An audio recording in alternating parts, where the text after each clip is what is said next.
What is going on, you guys? It is your boy Matt Talks Films. I am back with another video, and I am back with another review. And this time, I am talking about the newest release, the newest tragedy released to you guys in your local cinemas, Hamnet, directed by Chloe Zhao, starring Paul Mescal, and starring Jessie Buckley.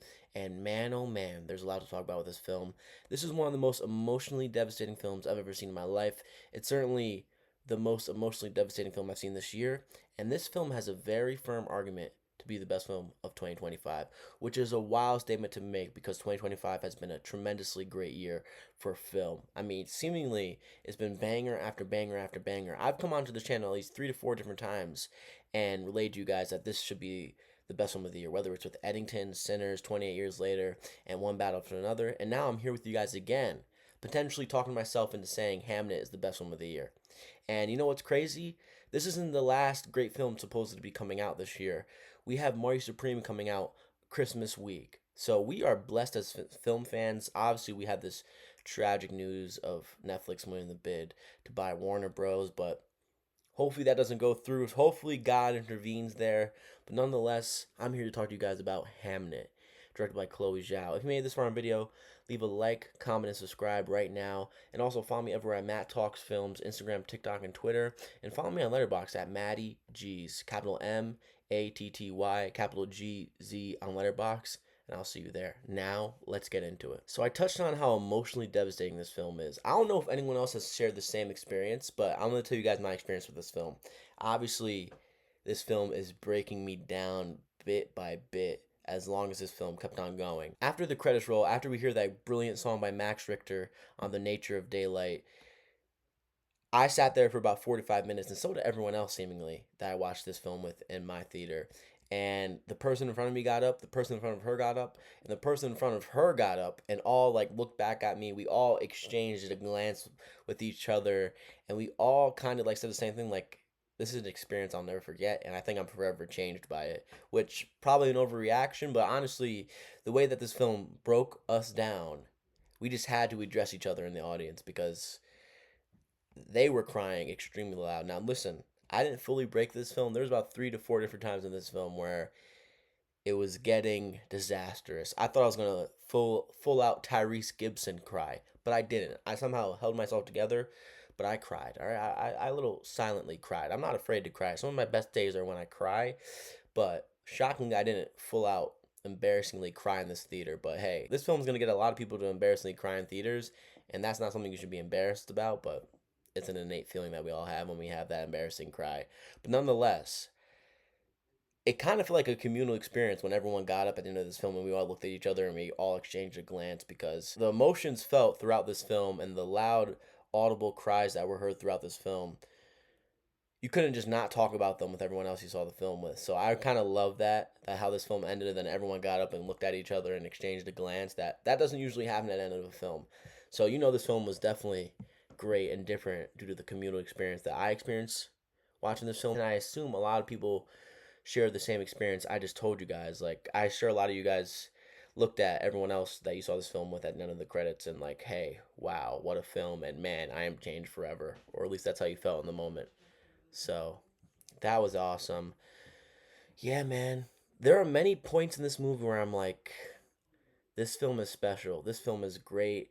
And this kind of feels like a masterpiece. Now, I won't jump to that firm conclusion yet, but I certainly felt that. This kind of does feel like an all timer to me. The filmmaking, the acting, the attention to detail, the cinematography, the brilliant child performance by Jacoby Jupe. I mean, there's so much to garnish from this film, both in depth wise and both from performance wise and cinematically, that it's hard not to say that this film is special, and it's hard not to say this film is one of the very best films of the year in a stacked year. This film is gonna fuck up the Oscars, and there's really no other way for me to put that. It's gonna cause up a stir up in this Oscars. I saw Begonia, and I'm like, Emma Stone's gonna win the Oscar for Best Actress. She's gonna break the Oscar record. After this one, I'm like, nope. Jessie Buckley deserves this Oscar, and she's probably gonna steal it from Emma Stone. Emma Stone's eventually gonna break the record for most Oscar wins, but not this year. Not after this performance I just witnessed. So Hamnet just made the Oscars that much more interesting. I'm sure Marty Supreme will as well. So now we're gonna have this big, tight titular matchup at the Oscars with One Battle After Another, Sinners, Hamnet, and Marty Supreme. I was hoping Eddington would be in that combo as well, but I don't think the Oscars will show Eddington that love, even though I think they should. So let's get into it. I think we talk about the performances first because those are the most prominent things about this film, in my opinion. I'll talk about the best performance in this film first. Jessie Buckley. Now, I saw Men, directed by Alex Garland. What a weird film. I like weird. I like unique, and that film is certainly that, but I didn't love that film. I did like her performance in that film. I haven't seen her since that film, and this is my reintroduction to her as an actor, and she is brilliant. I heard so many great things about her heading into this film, and specifically about her performance in this film. I kind of shrugged them off. I'm like, Shakespearean role. I don't know if she's really going to be that great. Sometimes people over exaggerate how people are in these type of movies, but she's more great than the people that described how great she was in this film. She is absolutely riveting, terrific, and the emotion she conveys through her character as Agni is otherworldly. I mean, there are portions of this film, there are scenes and sequences in this film where I'm watching Jessie Buckley perform as Agni, and I'm seriously saying to myself, am I watching one of the all time great performances? Am I watching one of the best performances I've seen in my lifetime? I'm 24. Of course, I can go back in time and watch old films, and yeah, she's probably not in the upper echelon of those performances, but she certainly gives a noteworthy enough performance to where I'm actually questioning myself in my head while watching this film. Am I watching one of the greatest performances I've ever seen in my life? And I know that might sound like an over exaggeration. I know that might sound like an overreaction, but that's how great she is in this film.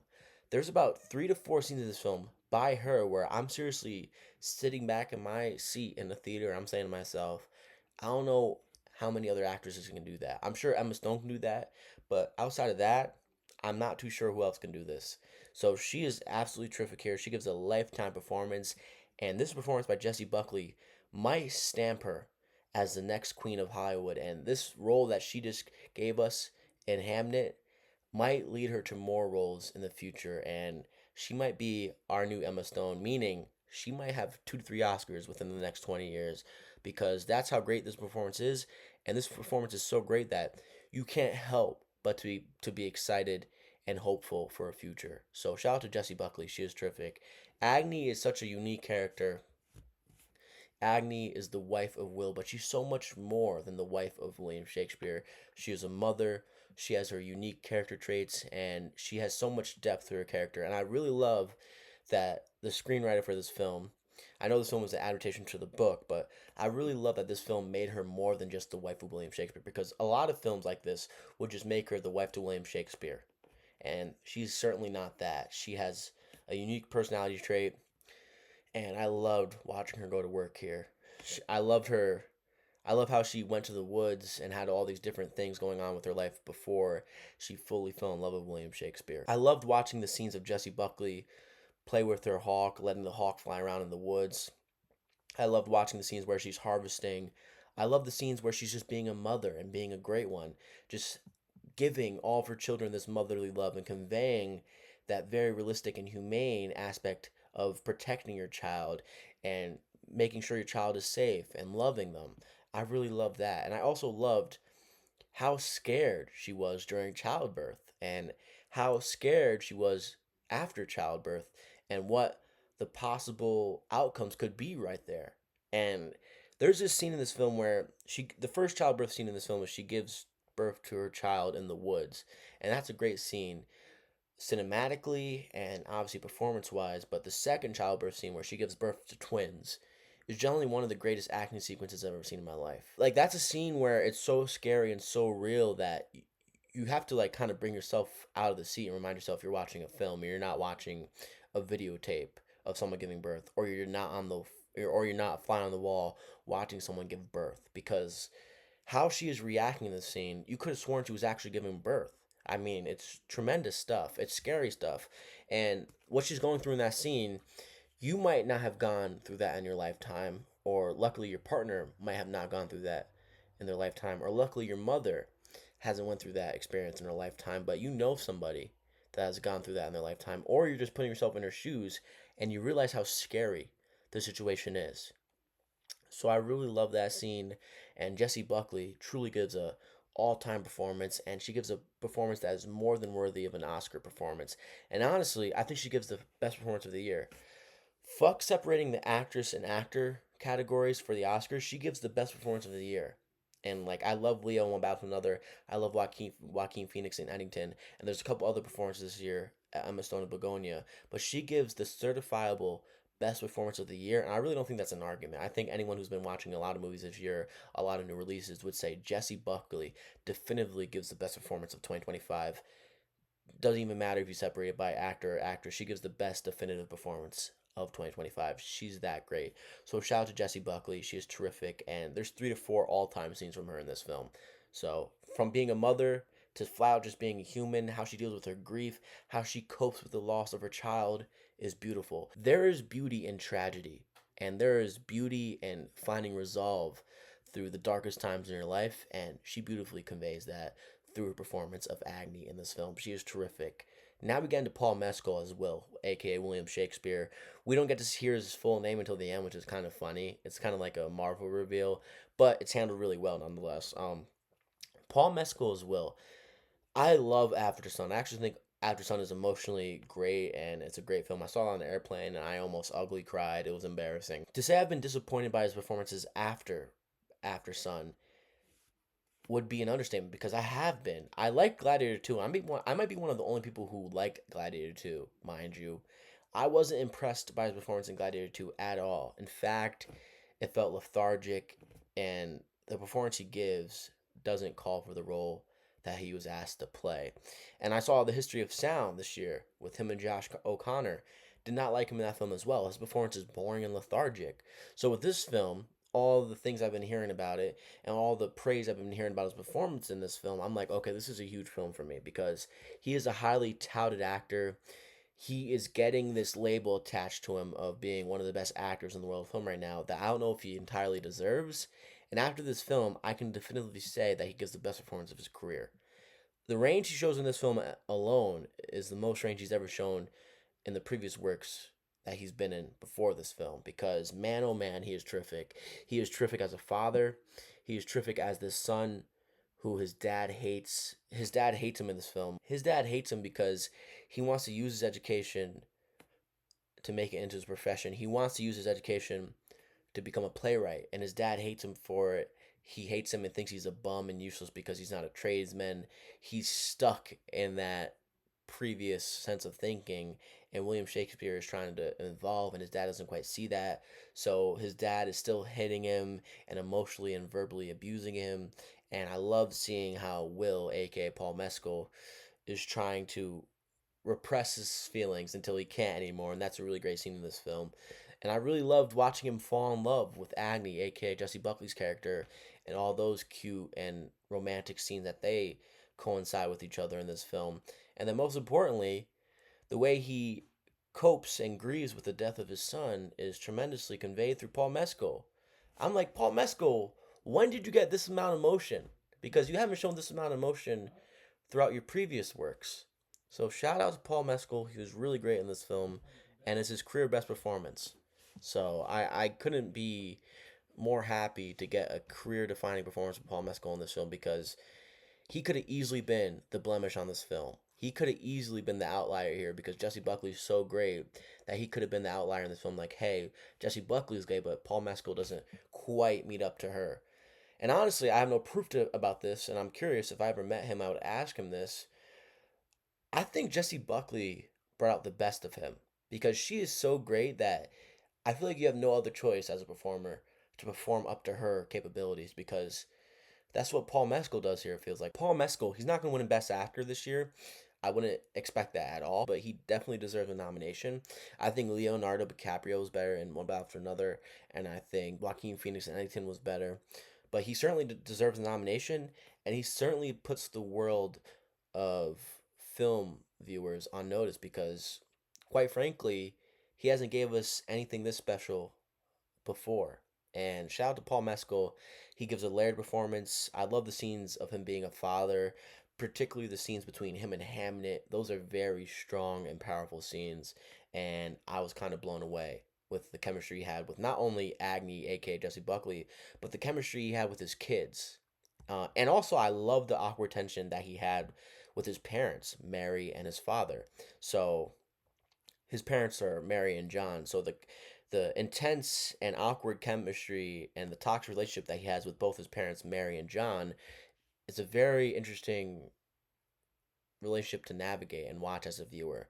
So I really enjoyed that. Paul Mescal gives his career best performance, and I couldn't be more blown away by him. He holds his own in a film where he is going bat to bat with tremendous actors, both on the child front and both on the adult front. We'll get into that. So Paul Mescal, career defining performance. He gives an emotionally layered performance that is beautiful to watch. So what happens in this film? Agni is back on their homeland, giving birth to her kids, raising her kids, and Paul Mescal, aka Will, is being a great father, but he also has a dream he wants to pursue. He has this dream where he wants to pursue it and give his kids and his family a better life. And how he wants to do that, he has to go to London to be a playwright and do all these plays so he can become a better playwright and get more money by putting on these plays for the town of London. And there's a disconnect between the two because on one hand, Agnes doesn't want to move to London because she wants to live near the forest and the woods and near nature. And obviously, Will wants to move to London because he has a dream to be a playwright and a successful one. So that is really interesting to navigate and watch. And when the tragedy happens, Will's not there. He's not there to see his son die. He's not there to experience the hardships that Agni goes to as she watches her other kid, Judith, go through the bubonic plague and then eventually unfortunately passing on to Hamnet, who ends up passing away. Will gets there, and he doesn't get to spend the last moments of Hamnet's life with him. It's interesting to watch how Will and Agni separately deal with their grief and cope with the death of their son, because Agni feels like Will isn't really coping with it. He isn't really confronting what happened. He's running off to London to write comedies, and Agni is just full on destroyed and crumbled by it. And not until the end does Agni realize that Will actually is coping. He's actually really depressed, and the only way he was able to confront the death of his son was to immortalize him through the play called The Tragedies of Hamlet, which is the most infamous play of all time. And it's really kind of romantic, and it's kind of not even kinda, it's ridiculously heartfelt what William Shakespeare does here because he copes with the loss of his son through creating the play of Hamlet. And in case you didn't know, William Shakespeare, before writing the play The Tragedies of Hamlet, he wrote majority of comedies. There's a scene in this film where Agnes' stepmother visits her at home and she's like, "Where's Will? Have you seen his new play? Have you seen the new play that he wrote?" And Agnes like, "No, but it's probably a comedy." And then actually her stepmom says it's not. It's a tragedy. And her face just turns like solid pale. She's like, "A tragedy? He usually writes comedies." And she hands the pamphlet to Agnes and she sees the front, The Tragedies of Hamlet. And her daughter, their oldest daughter, asked Agnes like, "Hey, don't you kind of want to know what this is about?"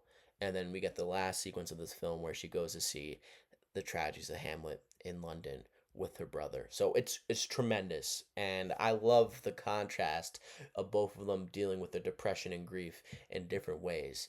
And not until the very end does Agni realize what William Shakespeare has done to immortalize and ultimately cope with the death of his son is truly impactful and beautiful and everlasting. So shout out to Agni and William Shakespeare, and most importantly, shout out to Jesse Buckley and Paul Mescal who portrayed those characters beautifully. And before I leave those two, and I know I just went on a crazy rant and a tangent about those two, Agni and Will, um, Jesse Buckley and Paul Mescal, these two have the faces that belong in the late 1500s, which isn't a slight. And I feel like a lot of people who would say that use it as a slight.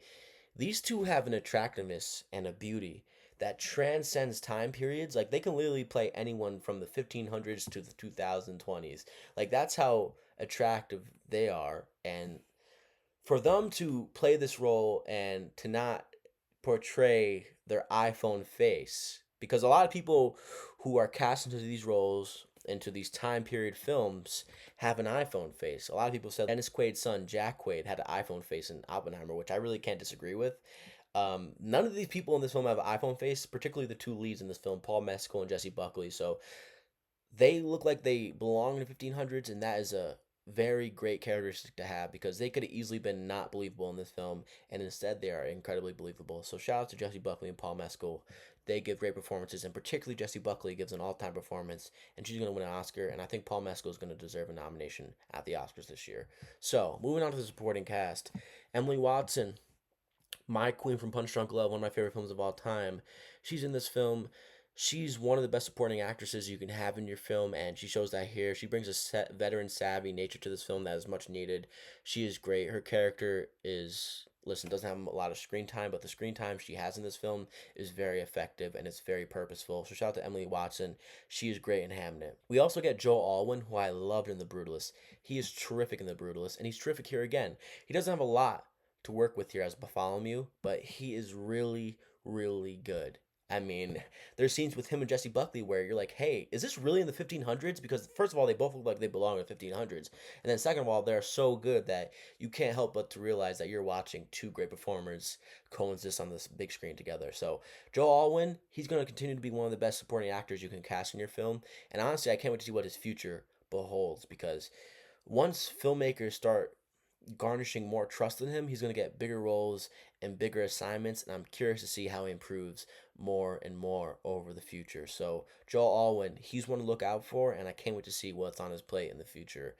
And then obviously, most importantly, we'll get his older brother out the way first.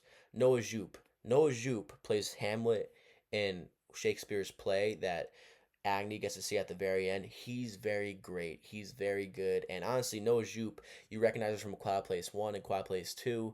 I didn't really love his performances in those films, but he gives his best performance in this film. He's great as Hamlet in the play of tragedies of Hamlet that we get to see at the end. He's really good. But the star, alongside Jesse Buckley and Paul Mescal, Jacoby Jupe. Jacoby Jupe gives one of the best child performances I've ever seen in my life. That is no hyperbole. That is no overreaction. That is no over exaggeration. That is being said with the words I just told you guys. Jacoby Jupe, I mean, what he's asked to convey here for the audience and how he delivers is unfathomable. I don't know if it's praise to Chloe Zhao to be able to bring this out of him as a filmmaker, or it's just Jacoby Jupe has an acting chops that isn't really found in adult actors. Like this kid, I mean, what the hell? I said to myself multiple times in this film, I'm like, what the hell, dude? How is he performing this well? It's crazy because quietly this year is a great definitive year for child performances. There's been a lot of great child performances, most notably Alfie Williams in 28 Years Later is a terrific performance, but Alfie Williams is way older than Jacoby Jupe. Jacoby Jupe is a young adolescent kid. I don't know his age because on Letterboxd they don't show his age. This kid, man, I mean, what he's asked to do. There's multiple scenes in this film where I'm like, this is terrific. The scenes where he has to be a son and with his dad and his mom, those are great. Seeing Jesse Buckley and Paul Mescal act alongside him, those are great scenes. Obviously, the best scene in this film, two of them is when he finds out his dad is going back to London. This is an emotional scene. He wishes his dad can stay. And then there's this another scene when Paul Mescal's leaving to London, and he hugs him to goodbye, and then like they do this little fatherly and son thing where they say bye, they step back 2 feet, bye, bye, bye, and then ultimately they leave the screen together. It's beautiful. I'm not explaining it as well as the film does, but the best scene in this film from Jacoby Jupe is when his sister gets the bubonic plague and she's very sick, and they're twins, so they're very strongly attached to each other. They love each other. They have this thing where they think they are constantly mixed up for one another. They constantly swap clothing so people can mistake them for the other. So it's really great, and it's great watching his relationship grow with Judith, and then Judith gets the bubonic plague, and obviously Agni is distraught, his mother, and he has to watch her through her pain. And then it's nighttime. He's sleeping up in their room without her, and he wakes up in the middle of the night. He goes downstairs where Agni and Judith are. Agni is passed out due to the exhaustion of helping her daughter hopefully survive. Judith is sleeping on a bed of salts by the fire so she can stay warm to hopefully overcome this bubonic plague. And we see this incredible scene between Hamnet and Judith where Judith, who is fighting the bubonic plague and barely audible, Hamnet pledges his life to Judith. And so to preface this, I know I'm going on a tangent here again. Agni comes from a lineage of people that can see things that other people can't. Her mother and her mother's mother before her can see things that other people can't, and they can experience things that other people can't, and they are considered witches. And the whole town calls them witches. They are just misconstrued. But there is a little bit of truth to that.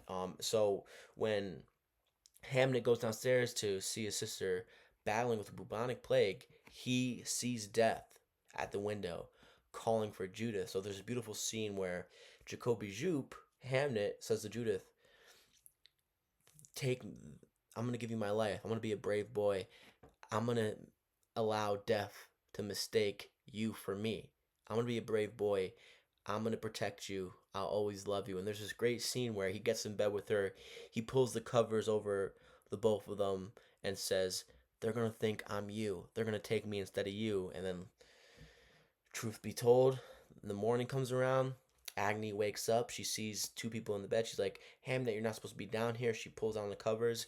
Judith has gotten better, and Hamnet is now overtaken by the bubonic plague and is now fighting for his life, and ultimately he doesn't win and he loses. And then we see this great sequence and shot of where Hamnet is now in the afterlife, and it's just tremendously emotional. And this film and that scene doesn't work unless the child actor is incredibly gifted, and Jacoby Jupe is incredibly gifted. I mean, I really haven't seen, like, I was trying to think of child performances in the past. Obviously the most famous one was Paper Moon. That's one of the greatest films of all time, a terrific performance. So he's not as good as Paper Moon, the Paper Moon performance, but nonetheless, he's great. I mean, it's one of the best children performances of the 2020s. And if he's not number one on that list, he's top five. Like, Jacoby Jupe is tremendous. And hopefully he doesn't get the acting trajectory that the Stranger Things kids got, where they were great as young kids and then they got worse as they got older. Sorry, Noah Schnapp, but it's just true. So, Jacoby Jupe, absolutely tremendous in this film and one of the best performances of the year from a child performance. Because this film, it follows Agni and Will, but this film cultivates around Hamnet. And if his performance is bad, this film doesn't work nearly as great or nearly as powerful. And I am happy to say Jacoby Jupe as Hamnet gives one of the most spellbinding performances I've ever seen in my life. Jacoby Jupe, special. I love the scenes where he's talking to his sister, obviously on her deathbed, and he swaps places with her on her deathbed, metaphorically and literally. I love the scenes where he's being a son to his mother and his father, all those playful and adorable scenes. Everything, he just nails it. So does Jesse Buckley and Paul Mescal. So the performances in this film are egregiously strong and egregiously potent and powerful, and you can argue the performances in this film are the best parts of this film. Now let's talk about Chloe Zhao. Chloe Zhao, one of the best filmmakers in the world of film right now. I'm gonna be honest with you guys here. I haven't seen Nomadland yet, and that is due to my faults. I haven't seen it yet. I need to see it immediately. So this is pretty much my first introduction to Chloe Zhao, the filmmaker, and I haven't seen Eternals, which I don't think I ever will. Actually, I did see Eternals. I just forgot about it. But nonetheless, I know how accomplished Chloe Zhao is. So I was very much looking forward to this film and looking forward to my reintroduction to her after Eternals. And yeah, she's a tremendous filmmaker. The attention to detail is phenomenal. This film takes place in the 1500s, and it looks like it. You look like you are transported to the late 1500s in Europe, and it's brilliant. It's truly brilliant. The attention to detail, the cinematography, the scenery. Visually, this film is utterly appeasing, and that's kudos to Chloe Zhao. Chloe Zhao, one of the most talented filmmakers in the world from right now, she fully knows how to immersify you in the worlds that she builds for you as a filmmaker. And this film is another example of that, and it's another evident example of that. So shout out to Chloe Zhao. She is terrific, and she's going to earn herself a Best Director nomination. I'm curious how that's going to pan out because Paul Thomas Anderson probably does deserve it. He hasn't won an Oscar. So I think this Oscars is going to be a one battle after another fest. But Chloe Zhao, terrific. And Hamnet, absolutely riveting. And honestly, this film almost pulled the most ugliest cries out of me because Max Richter plays On the Nature of Daylight during the most powerful sequence at the end of this film when Agni goes to see Hamlet in person and she realizes this play is about us, or aka about her son. So, man, it's crazy because this film easily could have been boring. It really could have been boring.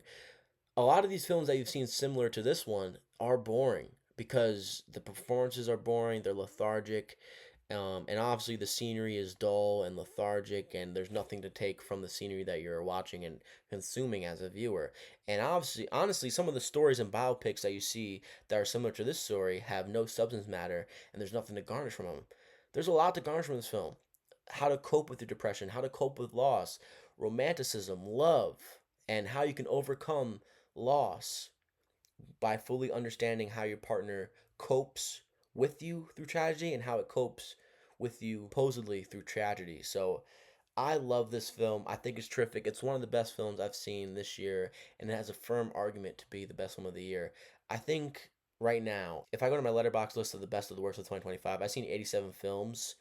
I think I have it third behind One Battle After Another and Eddington, but honestly, I can sandwich Hamnet between the two.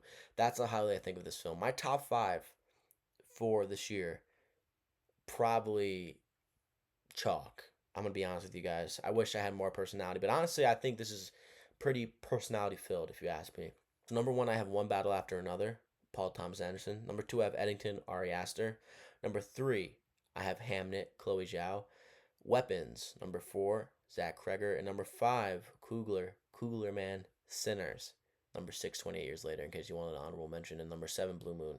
So yeah, this film was tremendous. I think I talked about everything I wanted to talk about in this film. The filmmaking is great, the performances are great, and ultimately, films are a team project, and it's safe to say every teammate on this project has an A+ grade. The casting director, set designer, costume design, everything accumulates together to make a great picture, and that's kudos to the director of this film, Chloe Zhao. And shout out to the producers of this film, Sam Mendes, Steven Spielberg, because obviously they knew they were signing on to a tremendous film and a tremendous concept about love and loss.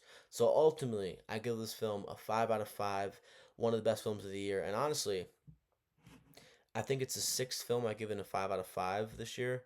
Um, I'll be honest with you guys. I gave 28 Years Later a 5 out of 5, which is kind of like biased 5 out of 5, but it's my 5 out of 5 ranking. So relax. Don't throw tomatoes or eggs at me. So ultimately, I give this film a 5 out of 5. Performances are some of the best, if not the best of the year. Some of the best filmmaking of the year. The best set designs, set pieces, and costume designs I've seen all year.